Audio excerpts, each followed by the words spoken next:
Today our topic is Somalia Civil War. Main articles: Somali Civil War, History of Somalia from 1991 to 2006, Isaaq genocide and Somaliland War of Independence.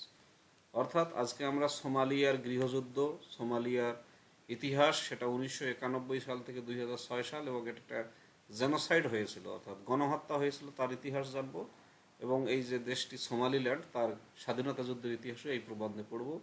এটা পড়ার কারণ হলো সাম্প্রতিক সময়ে বাংলাদেশের একটি জাহাজ সোমালিয়ার জলদস্যুরা আক্রমণ করেছে। সেই অর্থে আমাদের উচিত সোমালিয়া দেশ সম্পর্কে গভীর জ্ঞান অর্জন করা, তাহলে হয়তো ভবিষ্যতে এই ধরনের দুর্ঘটনা আমরা এড়াতে পারব। As the moral authority of Bar's government was gradually eroded, many Somalis became disillusioned with life under military rule.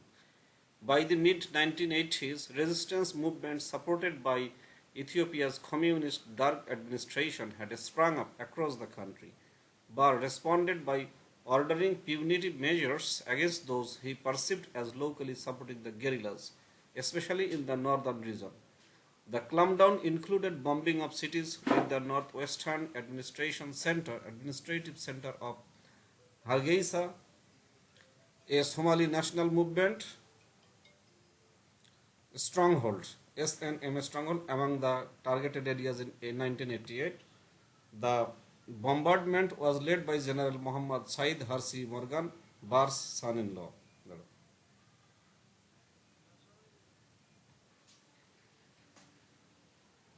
During the 1990, in the capital city of Mogadishu, the residents were prohibited from gathering publicly in groups greater than 3 or 4. Fuel shortages caused long lines of cars at petrol stations. Inflation had driven the price of pasta. Ordinary dry Italian noodles, a staple at the time, to $5 per kilogram. The price of khat, imported daily from Kenya, was also $5 per standard buns. Paper currency notes are of such low value that several bundles are needed to pay for simple restaurant meals. A thriving black market existed in the center of the city as banks experienced shortages of local currency for exchange. At night, the city of Mogadishu lay in darkness. Close monitoring of all visiting foreigners was in effect. Harsh exchange control regulations were introduced to prevent export of foreign currency. Although no travel restrictions were placed on foreigners, photographing many locations was banned. During daytime in Mogadishu, the appearance of any government military force was extremely rare. Alleged late-night operations by government authorities, however, included disappearances of individuals from their homes. In 1991, the Bar administration was ousted by a coalition of clan-based opposition groups backed by Ethiopia's then ruling Darg regime and Libya. Following a meeting of the Somali National Movement and Northern Clans elders, the northern former British portion of the country declared its independence as the Republic of Somaliland in May 1991.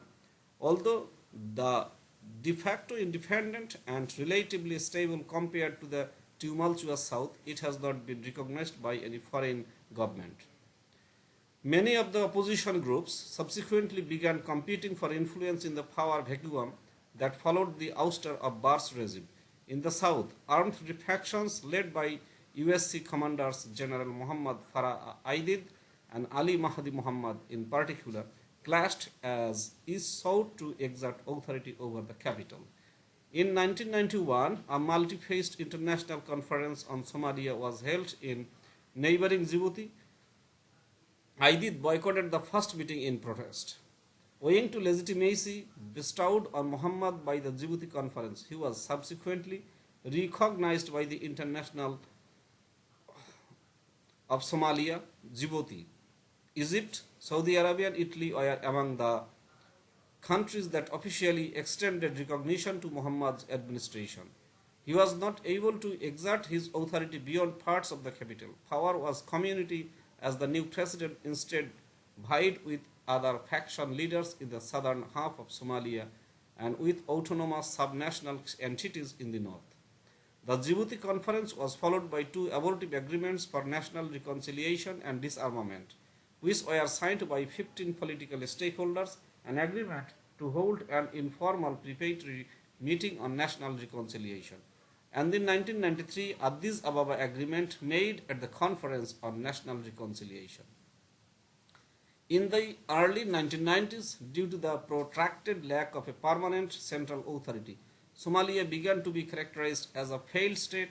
Political scientist Ken Mankhaus argues that evidence suggested that the nation had already attained failed state status by the mid-1980s, while Robert I.